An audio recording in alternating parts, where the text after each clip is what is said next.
Good evening and welcome to Gibson's Bookstore Remote. I'm Elizabeth from Gibson's Bookstore, and I'm very pleased to be partnering with the Poetry Society of New Hampshire to welcome this poet performer, Hanif Abdurraqib. We are very pleased to have this opportunity to welcome him to our bookstore virtually. Thank you everybody who's joining us virtually.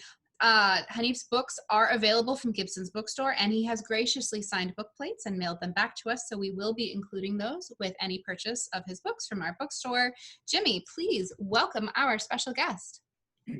Yeah, Hanif has written 4 books at this point, and the most recent ones are A Fortune for Your Disaster, a poetry collection. And his first poetry collection was called The Crown Ain't Worth Much in 2016. So he has 2 poetry collections of his 4 books.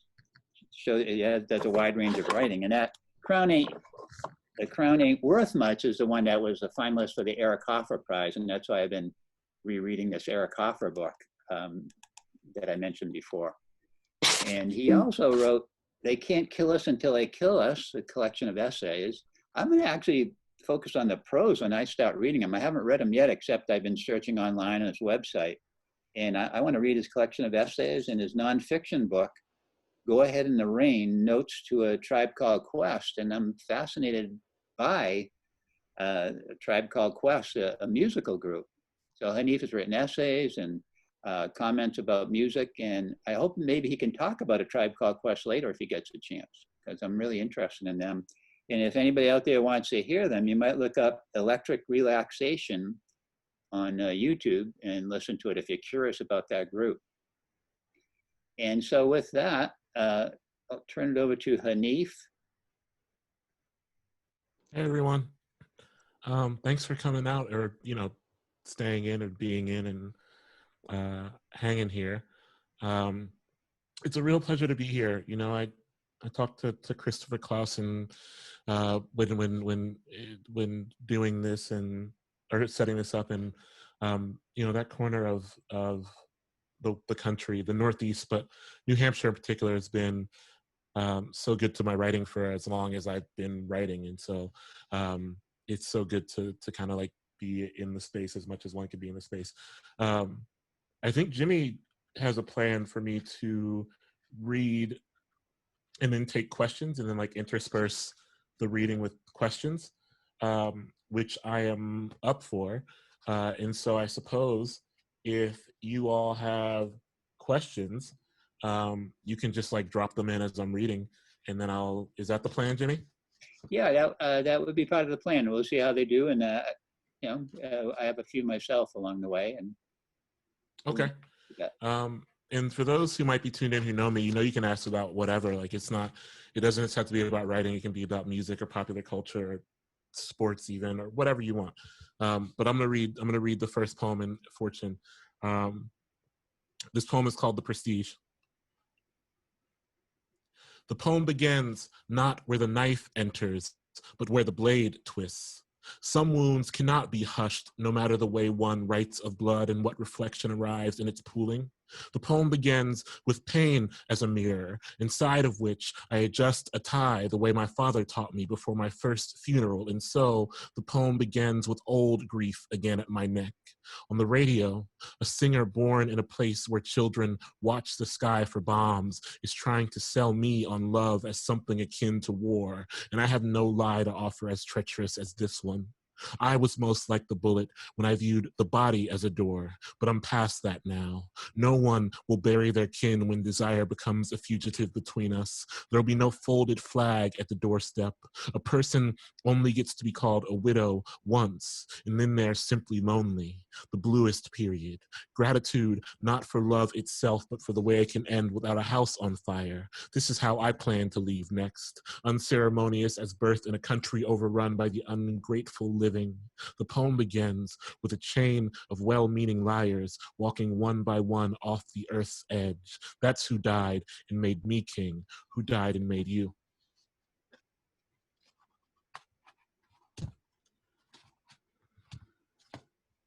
And Jimmy, you could just stop me whenever the questions pop up, but I'm gonna keep going until that happens.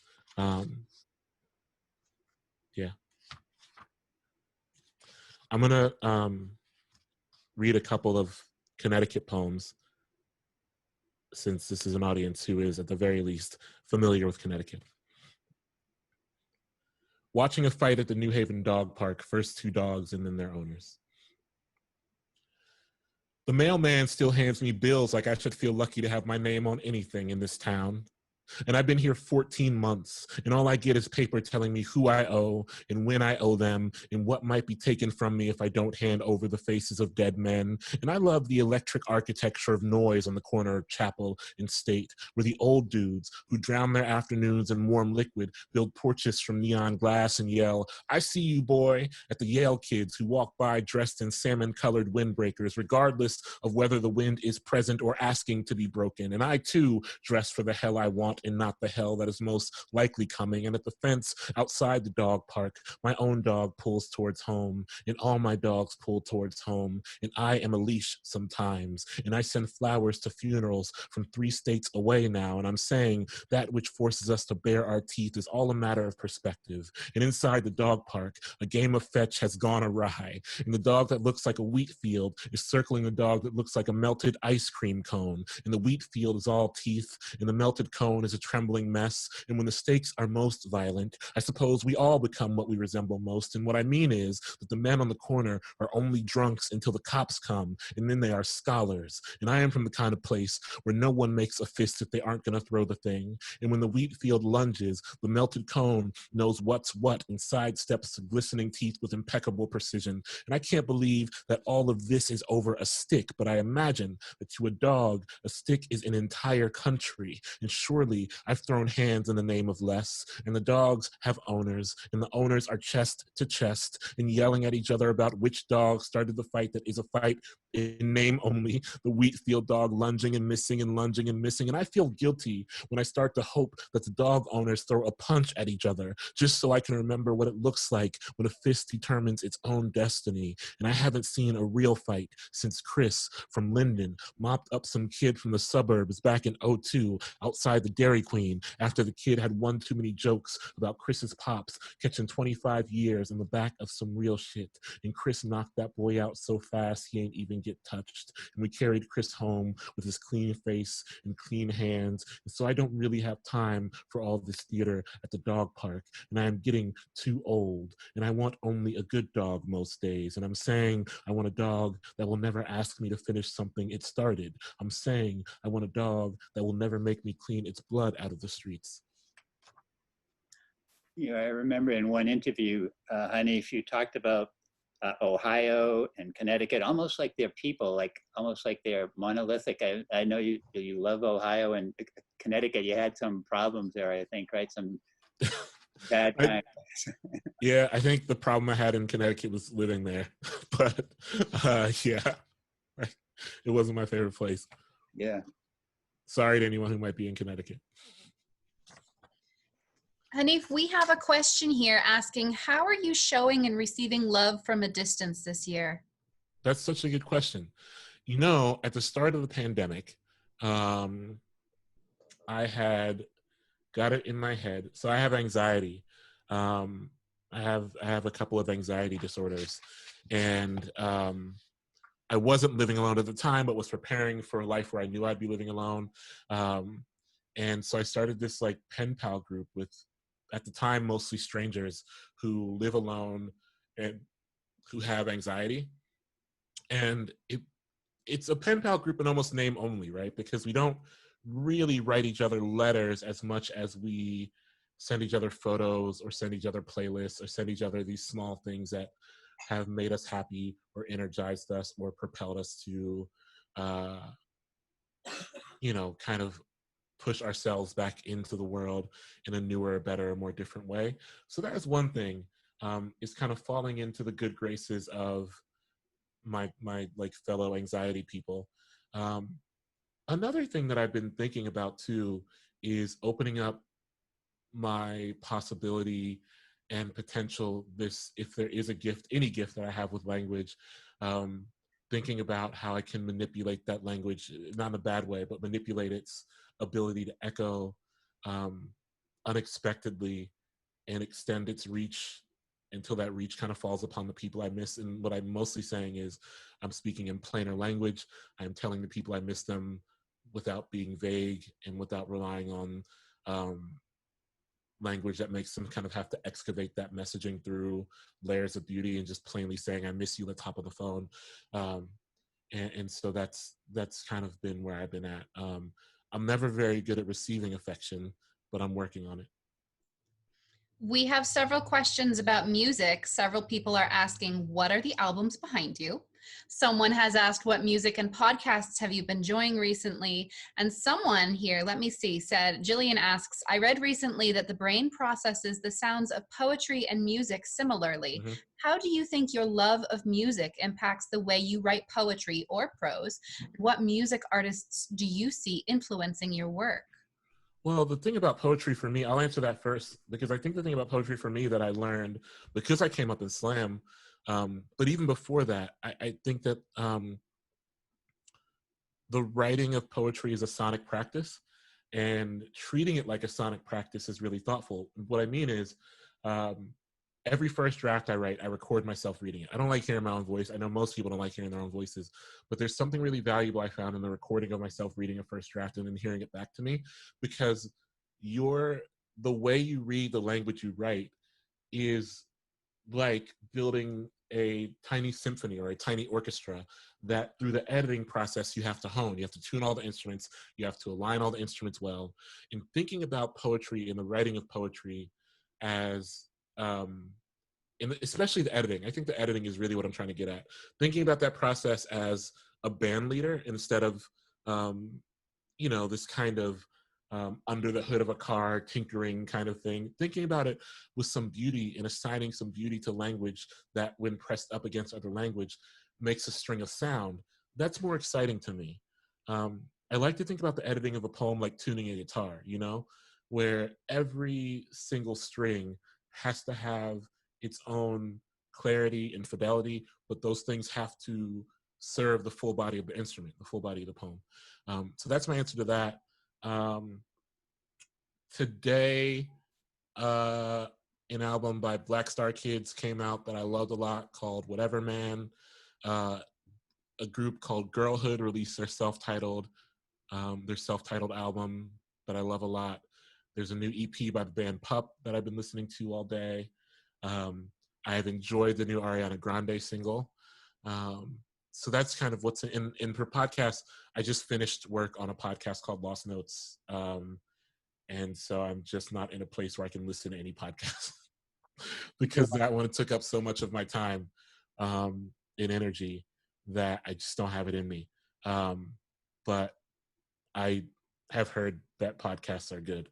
And I am in support of podcasts in general. They want to know the names of the albums behind you up over your shoulder.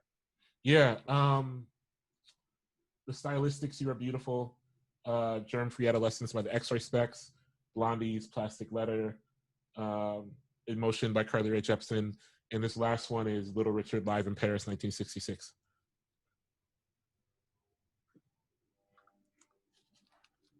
I love Little Richard.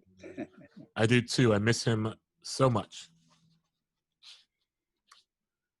All right, so this poem is about a night when I lived in New Haven. I lived above a pizza place, and there was a night where all the pizza places in the area ran out of cheese due to like a massive delivery mishap. And the pizza place I lived above still tried to sell pizzas without cheese, and people did not enjoy that at all. So this is a poem about the unfolding of that incident, but it's also a poem about the dissolution of my relationship. So the cheese is a metaphor. Spoiler alert. From the humid brick building below my humid brick building, a woman bellows at the pizza man who, it seems, threw no cheese atop the crust in its red river of sauce because, as he shouts above the sirens of State Street in the growing crowd lined outside his shop, it is Friday night, and he is woefully short on mozzarella.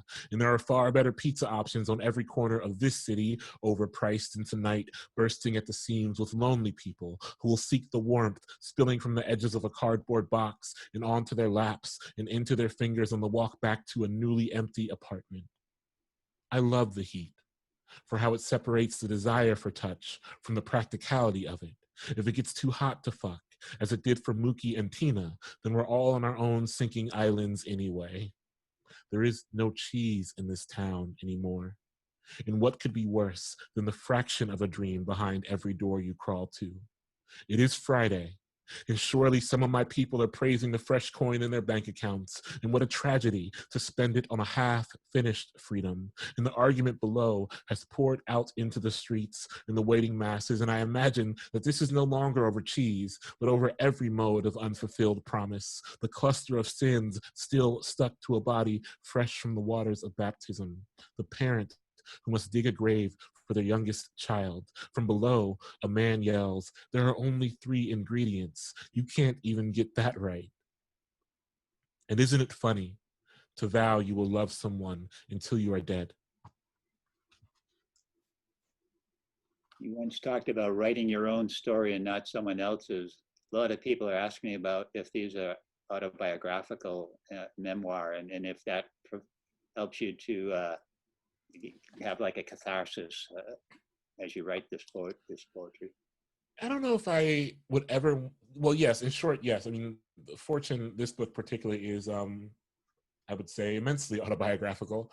But I don't know if I would ever put the onus on the work to be cathartic as much as I just put an onus on it to be the best representation that I can muster at the time of a full and rich and layered emotional landscape that I was enduring. And through that presentation, there might be some catharsis, but what's most likely, at least for me, that's happening through that presentation is that I ideally get a better understanding of myself that I can go into the world with and get into more emotional messes with. But cathartic sometimes is not a requirement.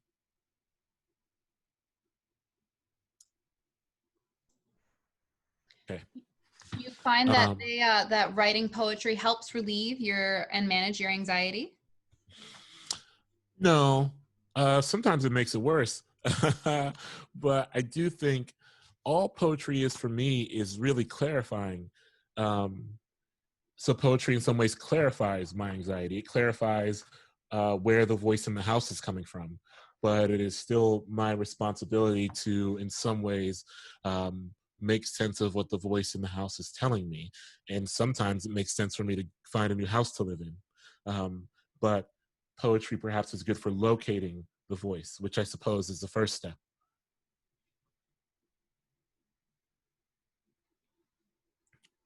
This poem is called "For the Dogs Who Barked at Me on the Sidewalks in Connecticut." Darlings, if your owners say you are not usually like this, then I must take them at their word. I am like you, not crazy about that which towers before me, particularly the buildings here and the people inside who look at my name and make noises that seem like growling. My small and eager darlings, what it must be like to have the sound for love and the sound for fear be a matter of pitch.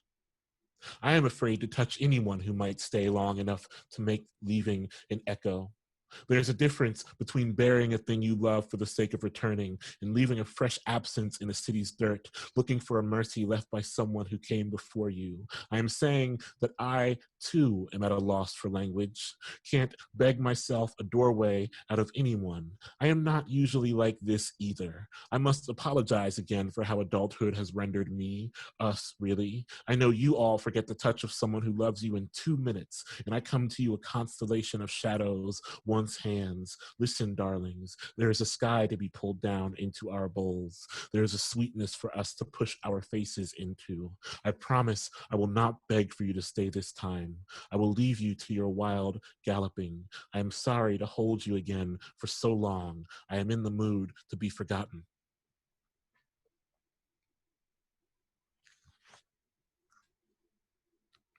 Is music present in your work? Are you trying, does your love of music, does that affect your work at all? People are wondering about that. Yeah, well, I think so. I mean, I think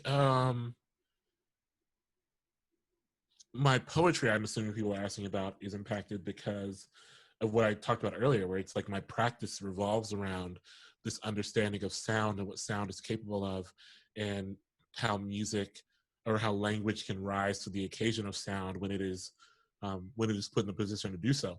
And so, yeah, I mean, I think my poetry is informed by that idea that language is a vehicle for musicality, and that's pretty sacrosanct to me. Thank you.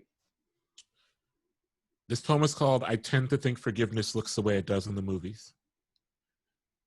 Like in the field, slow motion, the grass dying underfoot. Someone turns to face back right at the last minute before the train leaves. The sun sets and all is forgiven. The flood returns, hungry and merciless and without words. Speaking of words, I tell my therapist you can't spell heartbreak without art, and she doesn't laugh. But it is true. Look at how I whip my arms in the empty apartment again to the song from the movie where someone walked back through the door they once walked out of. Look at how I keep playing the B-sides and skipping the hits. Look at how I build a shrine to afterthoughts. And I know this is not therapy. I know that we aren't even friends. But tell me what it meant when, as a boy, I sat at the mouth of the gumball machines with no quarters in my pockets, twisting each metal diamond and hoping for a miracle. Tell me what it meant that when the first ball dropped, my hands were not ready, and I watched it roll in slow motion down the mall floor until another child, more eager than I was, parted their palms like they were catching the last living dove.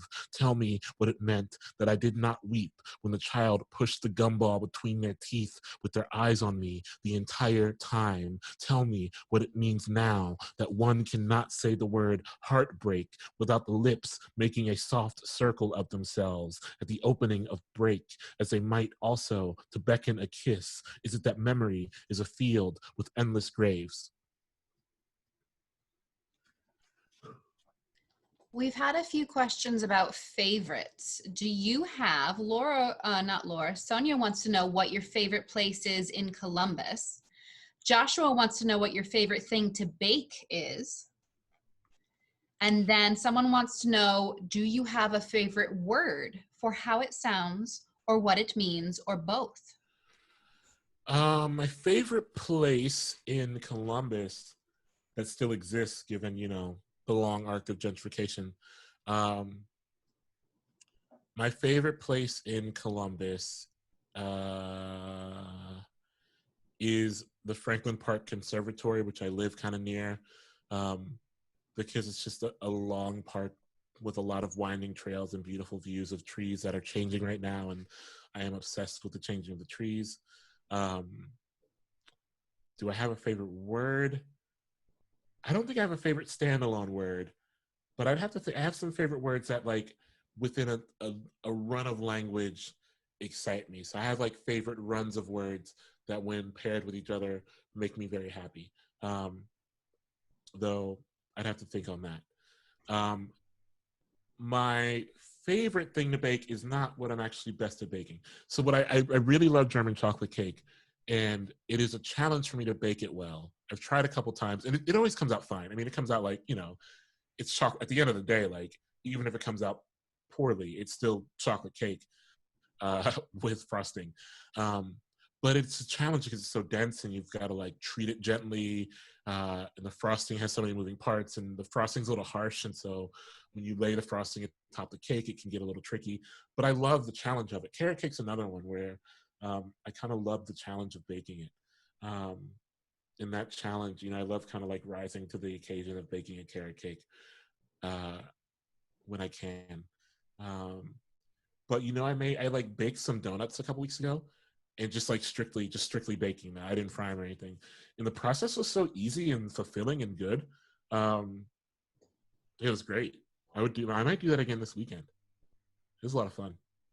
That sounds a little bit like baking macarons, the crunchy French cookie. Oh, yeah. And it looks intimidating, but when you bake it, even when it fails, you still eat them. I haven't, someone sent me a recipe for macarons, and I read it. I read the recipe, and I was like, I'm not ready. To be clear, I always tell people this, to be super clear, though it looks like I've been baking for a long time, I had never baked anything in my life before the pandemic. So when the pandemic started, I started baking. And I think I just kind of like took to it with some excitement. But I don't necessarily think I am good at it. I just like doing it. Well, you get to play with knives and fire, and at the end of Right. it, you get to eat something. So Yeah. it's really the happiest and most satisfying. We do have, who's your favorite poet? I should throw that in with your favorites. I mean, I don't have just one. My favorite living poets are Khadijah Queen. I'm a big fan of Khadijah Queen, and Khadijah Queen's work has meant so much to my work. Ross Gay, Yona Harvey. These are folks I'm thinking about right now. But poets who are not living, Robert Hayden means a great deal to me. The poet I means an immense deal to me. If I'm bouncing back to living poets, I just remembered how much I adore the work of Ivy Francis. Angela Veronica Wong is a living poet I just think the world of. And so yeah, but that's kind of those are the ones that jump to mind first. Thank you. Here's a poem about eating chicken from Popeyes in my car. If life is as short as our ancestors insist it is, why isn't everything I want already at my feet? If I make it to heaven, I will ask for all the small pleasures I could have had on earth, and I'm sure this will upset the divine order. I'm a simple man. I want, mostly, a year that will not kill me when it is over. A hot stove and a wooden porch bent under the weight of my people. I was born, and it only got worse from there. In the dead chill of a doctor's office, I am told what to cut back on and what to add more of, and none of this sounds like living. I sit in a running car under a bath of orange light and eat the fried chicken that I swore an oath to stray from for the sake of my heart and its blood labor. Still, there's something about the way a grease stain begins small and then tiptoes its way along the fabric of my pants. Here, finally, a country worth living in, one that falls thick from whatever it is we love so much that we can't stop letting it kill us. If we must die, let it be inside here, if we must. One of my favorite questions here that I'd like to ask is by Laura Bowles. She's a teacher in 11th grade. They're reading A Fortune for Your Disaster. Mm-hmm. And the discussions that the students are having always come back to, how can Black people write about flowers at a time like this? And that's something I've been wondering too, like, is there pressure to write about race issues and politics and not feel free just to write about flowers and whatever? Yeah, I mean, maybe. I think that, as particularly this year, people are once again looking to Black people for answers, but I think there's something really revolutionary in the denial of providing the public with answers and then going on a quest that is fulfilling to you in a way that is not aligned with that, And for me, that was at the time of the writing of this book, which was in a moment not unlike this one, honestly. That was researching flowers, and that was, kind of writing these poems that are not necessarily in praise of beauty, but considering beauty in the sometimes rare time we have with it. Thank you. A new Bruce Springsteen album is out today, so I'm going to read this poem that takes its title from the opening line of Badlands. This poem's called Lights Out Tonight, Trouble in the Heartland. And besides, by the time this ends, you will have forgotten what drew you here in the first place. The Volta here is the prey, standing in the stomach of a hollow cavern with a dying predator in its mouth, the way I showed up to the basketball court on Scottwood with the blood of my grade school tormentor adorning my white kicks, and then went a year without having to make a fist. I hear violence is unbecoming, but in the moment, it is all I have to throw over both of our shoulders. In the teeth of my beloved, I am being dragged coughing to the center of a field that sprouts my mother's favorite flower. Each of them comes out of the ground dying. Do you get it now? No matter how beautiful a child illustrates it, the actual heart is an ugly machine, a hideous chorus of chambers. It gets what it deserves. Katie has a question. Speaking of, not Katie, Laura has a question. Speaking of albums, she says she really enjoyed your passionate essay on All Right by Kendrick Lamar. With this week marking the anniversary of Good Kid, Mad City, what was your favorite track off of that album and why? I think my favorite track, probably Swimming Pools. A lot of Kendrick's songs blur together for me, so I'm pretty sure Swimming Pools is on GKMC, but that's my favorite. I think that's just like a well-written, well-crafted, narratively strong tune, which I'm a sucker for. But I also love the song Mad City for the kind of shift in energy it provides. I didn't know the anniversary was this week. I've been kind of like, this week has been a hectic week, and so normally I'm very up on my album anniversaries, but have not been. So I'm glad to know that one is this week. I mentioned Katie asking a question, so I'll ask hers now. She says, I'm currently working on my thesis at CU Boulder, and it's a collection of 30 to 50 poems. She's having trouble trying to figure out how to choose poems to fit the collection. The theme is proxemics. How do you decide which poems of yours are the right ones, quote unquote, for your books/collections? Yeah, so I think I have a harder time. Well, that's a good question. Here's what I'm going to say. The thing that I learned early on that felt very important to me was that I had to stop, and I feel like there are some folks in here who came up in a slam world like I did, and so they know this, but sometimes in that world it would be like your poems are like a one-note thing. It's like, read your dead dog poem or read your mom poem. But sometimes the mom poem and the dead dog poem are the same poem, right? And so I really had to start working on a refusal to look at my poems strictly in primary colors. And not that Slam did that to me. I mean, Slam, if I'm being very clear, Slam did the opposite to me. Like Slam taught me that even though like a coach might be like, go up there and throw up your dead dog poem or whatever, watching an audience respond in real time to the many movements of a poem is informative. And it's like, okay, so like people here aren't even like thinking about the dead dog. They're thinking about every other movement of this poem, which tells me that this poem is no longer primary color. I've teased out all the other colors within. It's like like that mixing thing where you stir together all the colors and you get a new color. And that allowed me a lot of space and a lot of it widened the threshold for what I believe my poems were and could be. And so it therefore widened the threshold for what I believed could fit in a manuscript or what I could make fit in a manuscript, right? And also this understanding that completion is kind of a scam, you know? And the question of, am I finished with this book used to haunt me for a long time. But then I flipped that to another question, which is, have I done the best I can do with the tools I have at my disposal right now? Which is a better question, and also a question that understands that there is no completion when I myself am an incomplete being who, with any luck, by the next time I sit down to write a poem will be better or different than I am right now. And so it is for me like stepping back and asking the hard questions of how many different shades does one poem hold in it?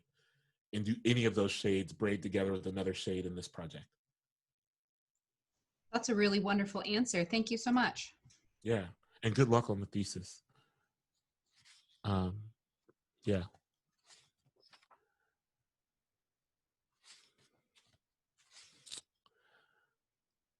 This poem's about a dog. Second dog poem of the night. What a miracle that our parents had us when they could have gotten a puppy instead. I guess it is good to know you are needed by something that won't outgrow you, or that won't learn a name to call you outside of. I am back to wearing sweaters in summer, It's a question of intimacy, that which will do the work of love for those who have grown weary of loving me. Every 4 years in America, it becomes fashionable to make promises you can't keep, and so here I am again.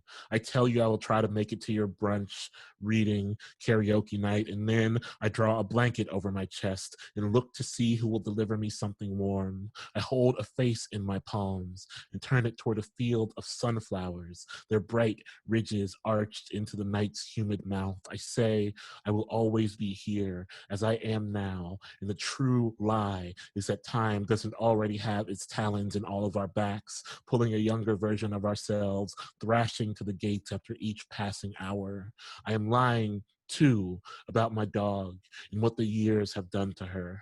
I am lying about this, though I see the way she eyes the flight of steps at the entrance to our home. She makes it up them, but then gasps over a water bowl. Nothing is like it was in the old days, they say. Everything outside is dying easier, melting, the answer to thirst as our undoing. I take up whatever space I must and apologize later. In the mirror, I am already vanishing. It's the need to be loved that will all miss most. My dog doesn't always run when I call her name. I don't always reply to my father's texts.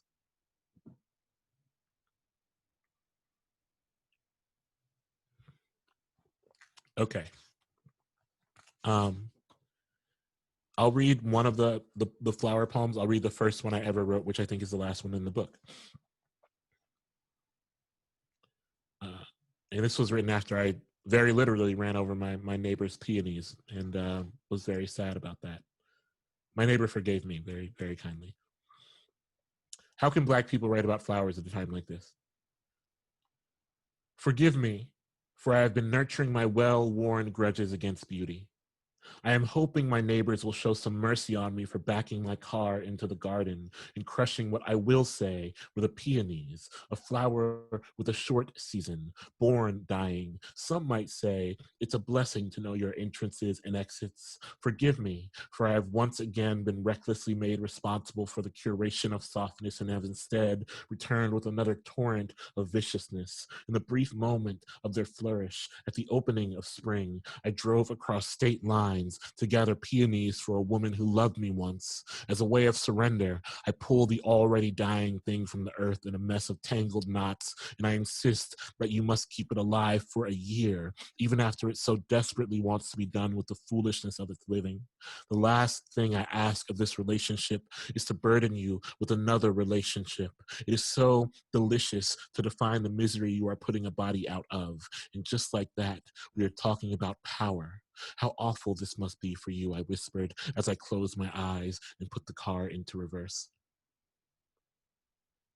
I did have a favorite piece. I don't know if you have it with you or not, but Dig Those Sunsets, Pony. Do you remember that? Oh, no, I haven't read that poem. So that poem is actually not in print in anywhere that I can access. I haven't read that poem out loud since maybe 2016, which doesn't mean I dislike it. I love it a great deal. But I just, I kind of, I memorized it and would read it for a while and then kind of like let it drift into the world, and I've never brought it back. But I throw that out there for the listeners if they want to look it up online. It's out there, I think, on YouTube, I believe, or something, or Vimeo. I would believe that it is on YouTube. Yeah. I loved it. I thought it was great.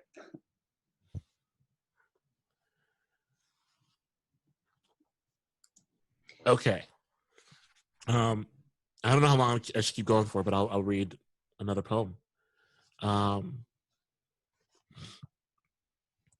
It is an entirely different thing to walk into the river with stones, stretching the fabric of pockets stitched onto a black overcoat. It may seem like now is not the time, but shout out to the stones, whom the old lovers would drop a needle on first morning they woke to find out their beloved had run into the arms of another. Shout out to the snaps that firework and flourish from a record's ridges in the silence before a song starts. An animal running its claws along the bars of a prison long enough grows to love the sound more than it loves freedom.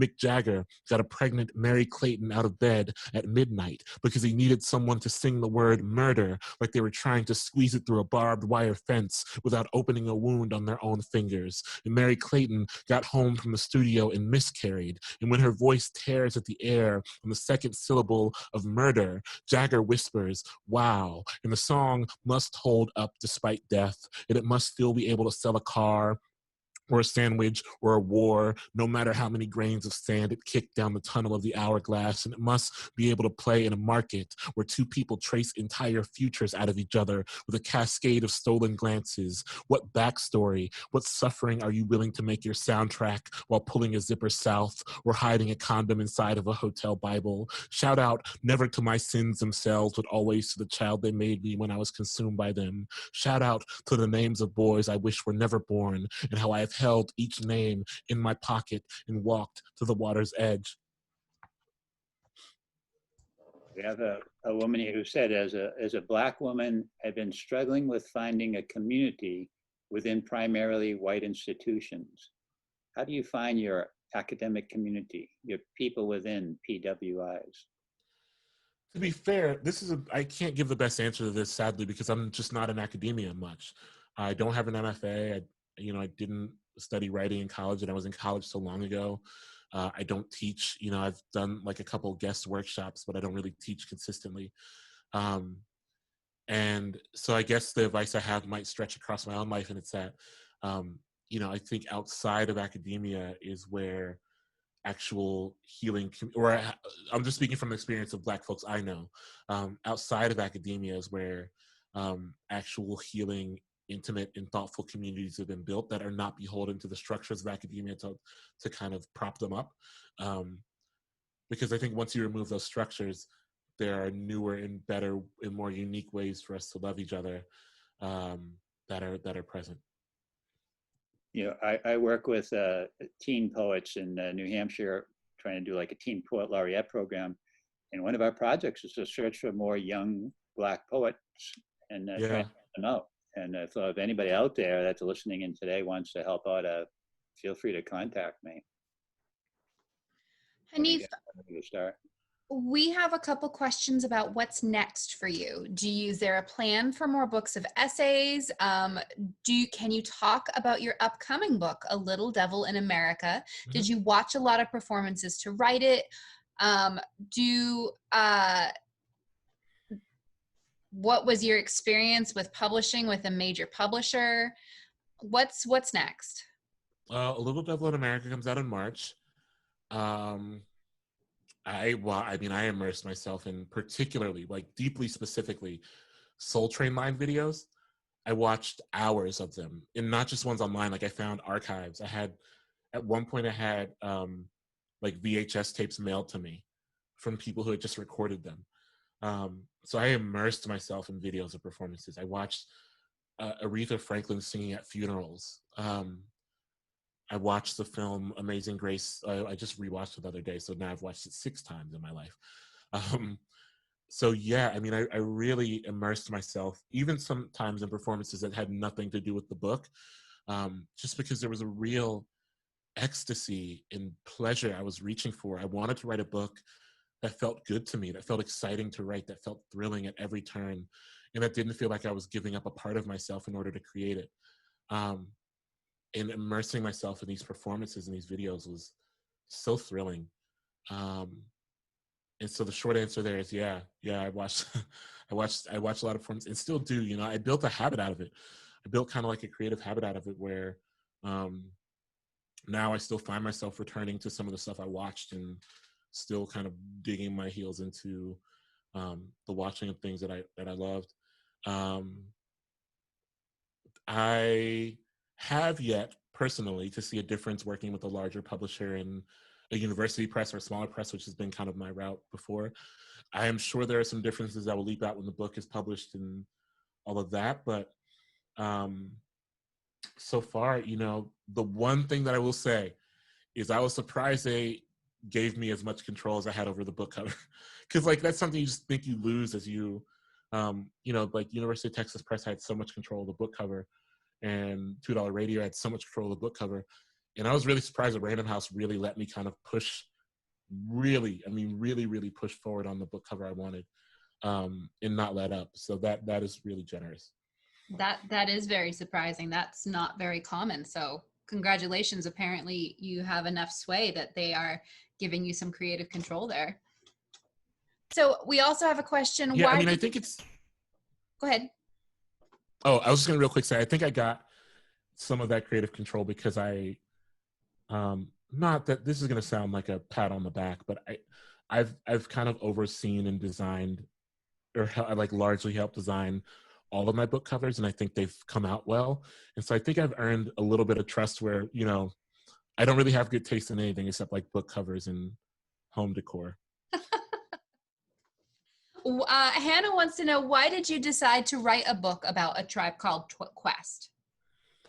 Well, I love them is the short answer, but a bigger answer for me is that I had realized in you know, as they had come back into the world in 2016, in a year where kind of a lot of things were falling apart, I had realized that they were a group that had kind of delightfully haunted every year of my life. You know, when they broke up, I was still a teenager, and then when they came back, I was an adult. But they filled in that middle space in a lot of interesting ways, and I wanted to explore that. I didn't want to write a biography or like claim any kind of stake any kind of claim to their ability to tell their own story, but I wanted to kind of interweave my personal story of loving this group that had spanned a lot of years, and map it onto 2016 and my life as an adult, which had felt confusing, sometimes overwhelming, and sometimes impossible to make sense of. I think there's a documentary about them, I believe, and they make a great movie story. I think the whole kidney transplant from the wife, and you know, a lot of interesting things there that I find fascinating. Laura Bowes, I have mentioned a question. She was a teacher, but she still feels I didn't quite ask the question properly. So she wants to know I'm trying to get at is, has your perspective on this question about the flowers changed? You know, what you said about it previously. If you come back to this question and explore it again, since you've described it as being a question you've looked at from many different angles, do you think the types of responses you come up with would be different today? Maybe. I mean, I think, if I'm being honest, the most, and I know this is not the interesting thing, but it's the honest thing, the most important function the question served is that it propelled me towards the poems. And so I think people, and yes, I have looked at the question in a lot of ways, but I think, and this is fine, and I'm not saying like people did this wrong, people did it right, but I think for me, the question was just like a propelling or an organizing principle. You know, the question was just more of an organizing principle than like a collective statement or even a collective curiosity. Of course, it became that, and I found I mean, I think what I was asking for background, I was seeing Ross, shortly after the election, I saw the poet Ross Gay read, and he was reading poems about the earth and gardening and gratitude, and I was sitting in front of a white couple, and one of the white people's, that is what they said, how can Black people write about flowers at a time like this? And so what I was actually thinking about was beauty and exploration, like having an expiration date on the beauty you can offer the world. And that is it. That is the primary motivating factor of the question. And I think if I were to think about it again today, I would still come away with that conclusion. But even beyond that, the question was simply an organizing principle to allow me to kind of weave through the arc of poems that I wanted to write, and to remind myself of what I was doing, and to not let myself stray from it. I know that's not like the sexy answer, but I think that's the best answer that I have. I think you set a record for most questions asked tonight. It was filled with them. I don't know if we can get to all of them, but Mark Palos has asked a few questions. And oh, no way, Mark Palos in here? Yeah, he's in here too. What's up, Mark? He can't really speak. I know he can't talk, but what's up, Mark? He said, in a lot of your work, both poems and essays, especially in They Can't Kill Us Until They Kill Us, you often establish time using music. When you think about the past, do you orient your memories the same way, or is this just a convenient device for your writing? No, yeah, my past is my memory is entirely soundtracked. You know what I mean? Um, it for better or worse, sometimes for worse. Um, which doesn't mean the memories go away if I were to strip the music from them, but the memories get a little foggier and they become clearer when what is audible cuts through. When there's audio that cuts through, I'm able to reattach the fullness of a memory. Um, you know, and I think there are ways that I can cling to and return to music that I can't return to everything. My mother passed when I was 13, and I was thinking recently about how I'm reaching a point in my life where I remember the way my mother sounded when she laughed, but I don't necessarily remember her voice as fully. And this was, she passed in an era before I could like store a voicemail on the phone. Um, but I remember her singing voice because I remember her singing along to Whitney Houston or to Nina Simone. And I remember those moments. And so it's vital, right? It's vital for me to braid in memory with a really visceral, palpable soundtrack, because what that does for me is it takes a black and white memory and it pushes it into the realm of colorful. And through the coloring of that memory, I can bring people back to life. I can bring moments to a richer, more vital place. And I really, at this point, I require that out of my memories. I require my memories to be in color. I feel like other people's memories help me. I think when we share our stories, we learn about each other. We see each other as human.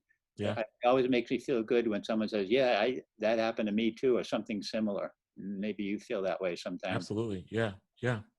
So we share our humanity. There was a sports question. Did you follow the NBA finals? I did. I struggled because I didn't think sports should have been played. And I'm normal, I'm a very big sports fan. But I struggled and still struggle because it doesn't feel like sports should be happening right now. But also, amidst the chaos, it was good to have a low stakes, very meaningless escape. And so I did follow the NBA finals. Not very interesting or intriguing for me outside of the immense heroics of Jimmy Butler. But even like while watching the heroics of Jimmy Butler, you just got the feel, it's just like the Heat aren't going to be able to climb this mountain. Always happy for LeBron, an Ohioan. I enjoyed the playoffs largely. Also kind of eagerly wanted to be released from the season. It was like, it was as much my conflicts were intersecting it and vibrating at a very high intensity by the time the finals hit. So it was like, gosh, how quickly can this be over so that I don't have to pay attention to sports anymore and I could just get back to binging like New Girl or whatever. Yeah, are you a Cleveland fan? All the Cleveland teams? I'm not. I'm a Minnesota Timberwolves fan, for better or worse. Though I root for the Cavs because I am thrilled for Ohio always. They are in quite a mess, and I don't know when they'll be good again because they have not drafted very intelligently. And so that always comes back to bite you. But somehow the Timberwolves are almost in just as worse shape. And so from my glass house, I shall not throw any stones. And you do have some new books coming out. I think there's one about, I forget the title. Someone mentioned it in one of the... Just The Little Devil in America. That's the only one. That's the only one. Someone asked if you're going to do something in 2020 about, well, let me read it. What song or soundtrack would you assign to 2020 and this feeling of chaos? Is there one song that applies to this year?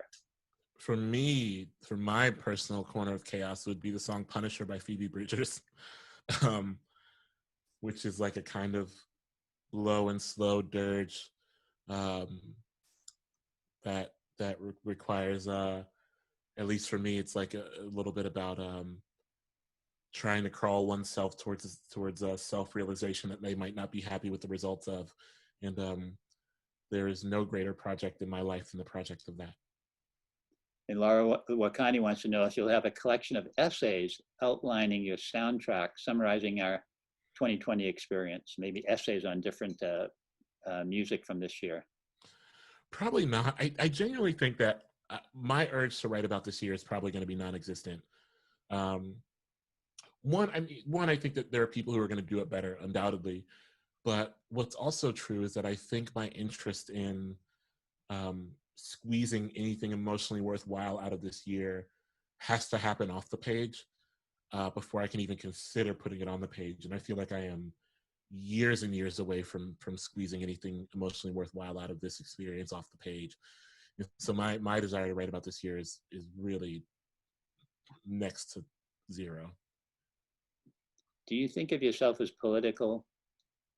Of course, yeah. I mean, I guess I shouldn't say of course, but I mean, I would say that my work is sometimes marginally political, but the life I live outside of my work is immensely political. Right. I wish everybody was in a way. Like when I hear people dropping out, it seems like that only sets up what we do not want. Yeah, no, I think, I think someone could read my work and find out what my politics are, but I think it's more important for me to understand that my work alone gets no one free and does no, it could set some frameworks for how I'd like to engage with the world, but the real political action that I'm interested in taking is happening in my communities and not on the page. Very good. I guess we're coming to 8 o'clock now, and I appreciate all you did. Yeah, you answered a lot of questions. I think you set a record. Do you have any final things you'd like to say to everyone here? No, beyond just a lot of gratitude. It was so heartwarming to even hear the name Mark Pallis, because Mark is one of the people in that community who's just made a home for me on a stage like 3 times now. And just that region, I know I talked about this before we went live, but that region like New Hampshire and Boston and Maine and that region really held me close when I lived in Connecticut and was like immensely unhappy living in Connecticut. But even after I moved out of Connecticut, has been so generous to me. And I haven't like officially, quote unquote, large air quotes, participated in a slam in, I don't know, like 6 years or something now, maybe more. But anytime I get an invite from Slam Free or Die, or a place like that, I know Cantab is no longer, but like Boston Poetry Slam and things like that, like it's always a highlight because I know those spaces are just places I feel like home, and whatever's kind of on the other side of this, I hope I can make it back out there.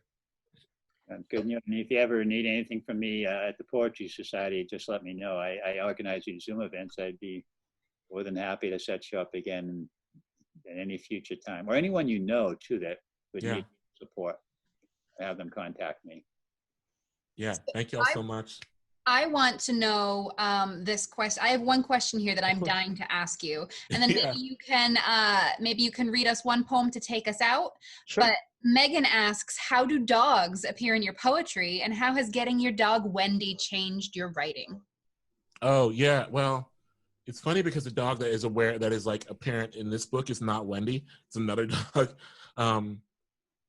But I'm so curious about dogs all the time. I'm always kind of like, what's going on in the heads of dogs? How are they, like they're just such curious creatures, and I'm curious on their behalf. And so that's how they appear in my writing. Wendy is so great. I like taking Wendy out on walks in our neighborhood because even though she knows the neighborhood, the smells of the neighborhood change.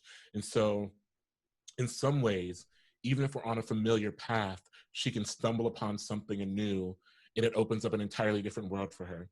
And there's something about that type of curiosity that I aspire to, right? Not saying that I'm going around my neighborhood sniffing things, but I think when I approach my obsessions, I want to do it with a curiosity that renews itself with each day or with each kind of turning it over in my mind. I want to have an obsession that feels infinite and enough curiosities to hold it up. And I think Wendy is a perfect example of that. Thank you. Do you have a final poem that you'd like to read for us? Someone did request one here. It says, my wife says that it's a good thing humans don't hold fear. I don't know if you have that one, but that was a request. Let me see. I don't have that one with me, but let me see if it's on the internet. I don't know if it does, if it is. But if it is, I'll read it. Oh, wait, it is. Here you go. Mark says, Google, unleash the hounds. All right, this is a poem from my first book of poems. My wife says it's a good thing humans don't hold fear in their skin the way dogs do, which I guess is easy to say while driving at night through a neighborhood where the house has got more rooms than the bodies inside them could ever fill, even after they have chewed the skin off of another old black church and built a shopping mall over its bones. But on the east side of Columbus, the police ain't been around since that New Year's party, where I learned that you can tell the difference between gunshots and fireworks by how fast your mama pulls you back from the window and begins to say another one of those hushed prayers. And on the east side of Columbus, them boys flash headlights twice on Saturday nights to let the women know to get the babies inside, because another one of the homies bled out behind Greenbrier on Friday, and now someone else's son ain't gonna make it to church in the morning. And maybe their younger brothers will praise the empty space in the bed after all the morning has peeled itself off the project walls, and maybe boys will begin to praise the bigger portions served at the dinner table after a body leaves and never returns. We from the hood, after all, so maybe distance is a currency when boys pile themselves on top of their families, and that is how a bed is made for the night. It must be nice to have enough rooms in a home to store things so that you never have to make a rupture of your own stomach and fill it with all the times you could have been dragged through the glass-ridden street, choking on the name of someone who could maybe save you, but will never come. And there are so many moments like this writhing under the skin of black boys. You would think we would always be full and never hunger for anything, and yet. Thanks, y'all. Thank you. And Portland, Maine misses you, from Suzanne Langlois. They want you to come back when the pandemic's over. When it's over, yeah. Well, that was amazing. Thank you so much for joining us virtually. And this was a fantastic poetry reading. We're so pleased to have you joining us. And thank you so much to Jimmy and the Poetry Society of New Hampshire for arranging this for us. We are so thrilled to be able to continue this partnership. Hanif, we'd love to have you in the store when this awful year of burning suck is over. Next time you're on the East Coast, we'd love to have you in person. I would love that. And thank you, everyone. Everyone have a good weekend and be good to yourselves. Have a great night, everybody. Bye.